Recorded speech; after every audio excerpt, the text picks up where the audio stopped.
नमस्कार। पीताम्बरा ज्योतिष चैनल में आप सबका बहुत बहुत स्वागत है। दर्शकों, जन्म पत्रिका में कभी कभी स्थितियां ऐसी नज़र आती हैं कि सब कुछ ठीक होते हुए भी काम नहीं बनते। क्या कारण है? आज हम बात कर रहे हैं पितृदोष पर। पितृदोष क्या है? पितृदोष होने के लक्षण क्या हैं? पितृदोष कैसे प्रभावित करता है? और घर के प्रेत या पितर रुष्ट होने के लक्षण और उपाय क्या हैं? बहुत लोगों को जिज्ञासा होती है कि आखिर ये पितृदोष है क्या। तो पितृदोष की शांति के सरल उपाय, पितृ तथा पितृगण कौन हैं, आपके जिज्ञासा को शांत करने के लिए हमने एक लेख लिखा है। उसी पर वीडियो आपको दे रहा हूँ, बना रहा हूँ कि पितृगण जो हैं वो हमारे पूर्वज हैं, जिनका ऋण हमारे ऊपर है, क्योंकि उन्होंने कोई न कोई उपकार हमारे जीवन के लिए किया है। मनुष्य लोक के ऊपर पितृलोक है, पितृलोक के ऊपर सूर्य लोक है और उसके ऊपर स्वर्गलोक है। तो आत्मा जब अपने शरीर को त्याग कर सबसे पहले ऊपर उठती है तो वो पितृलोक में जाती है। वहाँ हमारे पूर्वज मिलते हैं।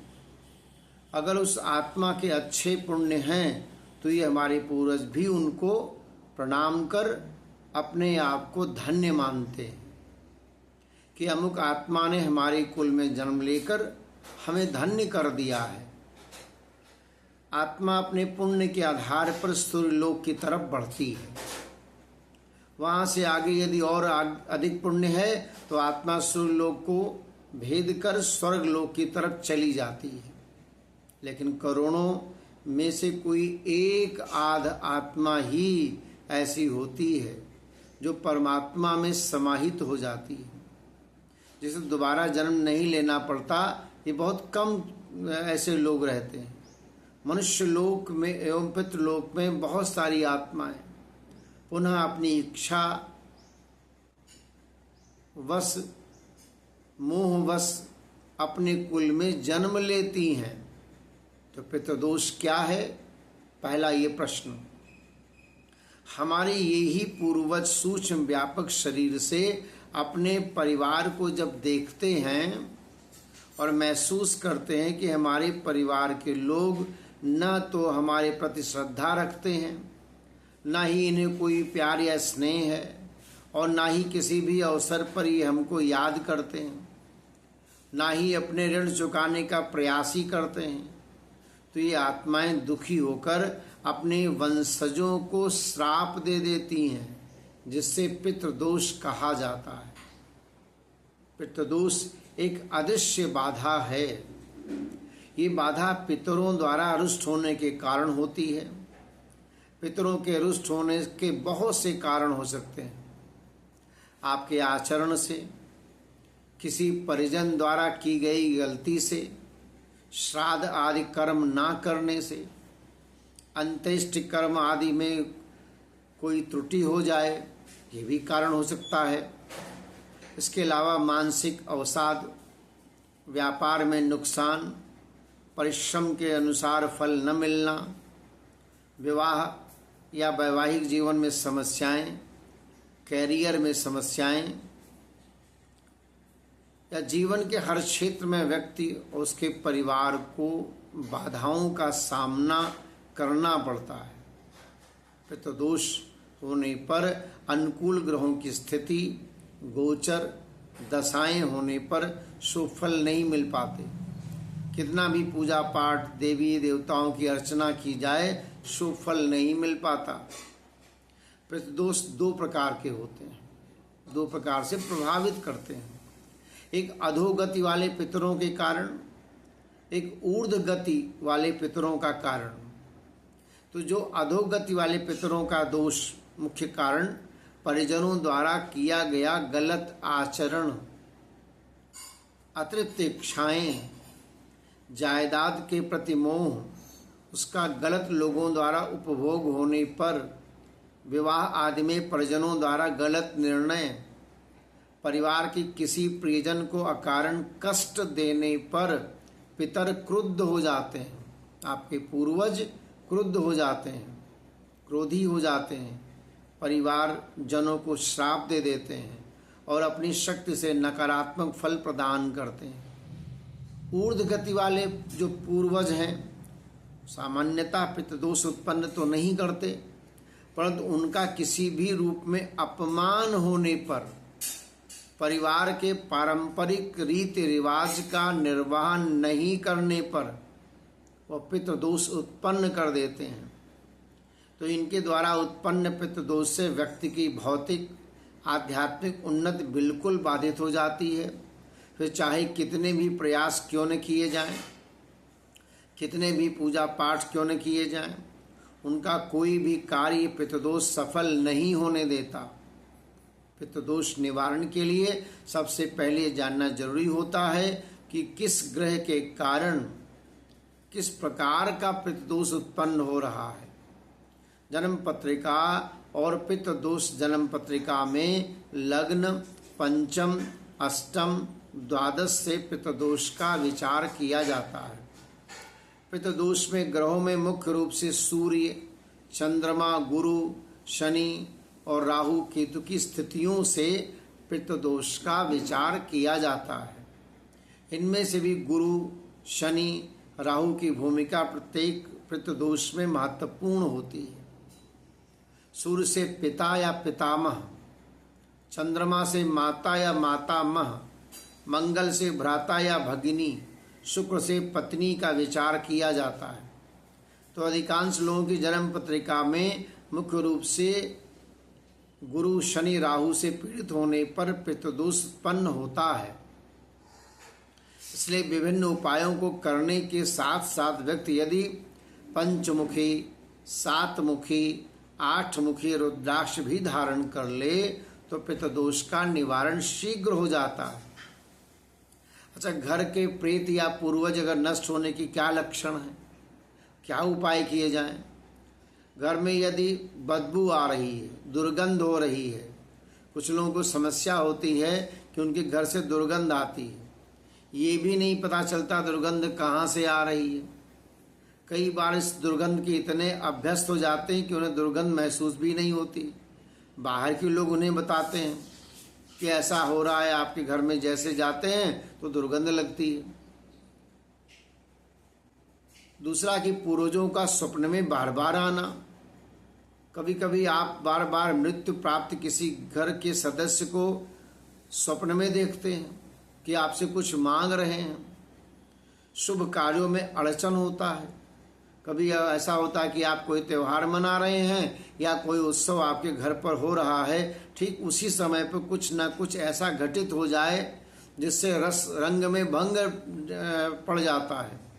ऐसी घटना घटित होती है कि खुशी का माहौल बदल जाता है। तो इसका अर्थ है कि शुभ अवसर पर कुछ अशुभ घटित होना पितरों की असंतुष्टि का संकेत है। अच्छा, घर के किसी एक सदस्य का कुंवारा रह जाना।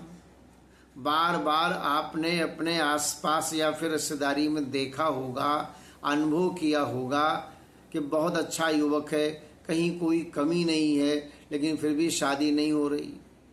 एक लंबी उम्र निकल जाने के पश्चात शादी नहीं हो पाना कोई अच्छा संकेत नहीं है। यदि घर में पहले ही किसी कुंवारे व्यक्ति की मृत्यु हो चुकी हो तो ऐसी स्थिति बनने के आसार बढ़ जाते हैं। समस्या के कारण का पता नहीं चलता। मकान या प्रॉपर्टी की खरीद फरोख्त में कोई दिक्कत आ जाती है। आपने ये भी देखा कि प्रॉपर्टी, मकान, दुकान, जमीन का कोई एक हिस्सा किन्हीं कारणों से बिक नहीं रहा है। कोई खरीदार नहीं मिलता भी है तो बात नहीं बनती। यदि कोई खरीदार मिल भी जाता है, सब कुछ हो जाता है, तो अंतिम समय में सौदा कैंसिल हो जाता है। इस तरह की स्थिति यदि लंबे समय से चली आ रही है तो मान लेना चाहिए कि इसके पीछे अवश्य ही कोई ऐसी अतिरिक्त आत्मा है जिसका उस भूमि जमीन के टुकड़े से कोई संबंध जरूर है। संतान न होना, अच्छा, मेडिकल रिपोर्ट में सब कुछ सामान्य होने के बावजूद भी संतान सुख से वंचित हैं। हालांकि आपके पूर्वज का इससे संबंध होना कोई जरूरी नहीं है, परंतु ऐसा होना बहुत हद तक संभव है कि जो भूमि किसी निसंतान व्यक्ति से खरीदी गई हो, वह भूमि अपने नए मालिक को संतानहीन बना देती है। तो ये सब प्रकार की घटनाएं, समस्याएं आप में से बहुत से लोगों ने अनुभव की होंगी।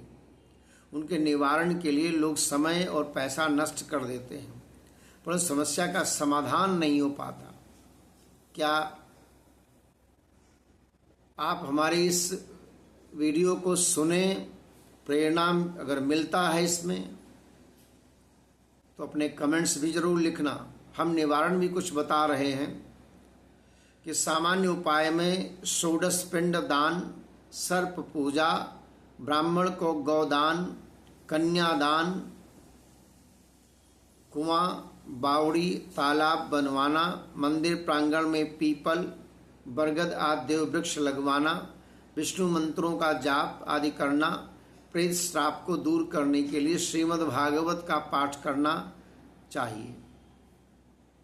वेदों पुराणों में पितरों की संतुष्टि के लिए मंत्र, स्तोत्र, सूक्तों का वर्णन है, नित्य पाठ करना चाहिए। पितृबाधा किसी प्रकार क्यों न हो, शांत हो जाती है। नित्य यदि आप संभव नहीं है कि रोज आप नहीं पूजा कर सकते हैं, पर सूक्तों का पाठ नहीं कर सकते हैं, तो कम से कम प्रत्येक अमावस्या और आश्विन कृष्ण अमावस्या अर्थात पितृपक्ष में अवश्य करना चाहिए। वैसे तो कुंडली में किसी प्रकार का पितृदोष है, तो पितृदोष के हिसाब से पितृदोष किस तरह का है, किस प्रकार का है, आप ज्योतिषी से पूछकर पितृदोष की शांति करवा लेने बहुत अच्छा होगा। लेकिन भगवान भोलेनाथ की तस्वीर प्रतिमा के समक्ष बैठ करके घर में ही भगवान भोलेनाथ का ध्यान कर और नित्य शिव गायत्री का जाप करने से हर तरह से किसी भी तरह का पितृदोष है, संकट है, बाधा है, अशांति है, तो सब नष्ट हो जाती है, समाप्त हो जाती है और शुभत्व की प्राप्ति होती है। मंत्र जाप प्रातः सायंकाल कर लेना चाहिए। शिव गायत्री क्या है? ओम तत्पुरुषाय विद्महे महादेवाय च धीमहि तन्नो रुद्रः प्रचोदयात्। तो भगवान शिव के शिव गायत्री के जाप से पितृदोष पूर्णतः समाप्त हो जाता है। कितना करना चाहिए? प्रातः काल, सायंकाल 1 माला, 5 माला, 7 माला, 11 माला 90 दिनों तक करना चाहिए, घी का दीपक जलाकर। तो हर तरह की बाधाएं समाप्त हो जाती हैं, आपके सभी काम बनने लगते हैं, जितने काम अटके हैं सब बढ़िया हो जाते हैं, सब आगे बनने लगते हैं। तो पितृदोष की शांति का सरलतम उपाय हमने बताया। आप इस वीडियो को लाइक करें, सब्सक्राइब करें, अपने कमेंट्स लिखें, और यदि कोई समस्या आती है तो आप ज़रूर हमें बताएं। जय श्री राम।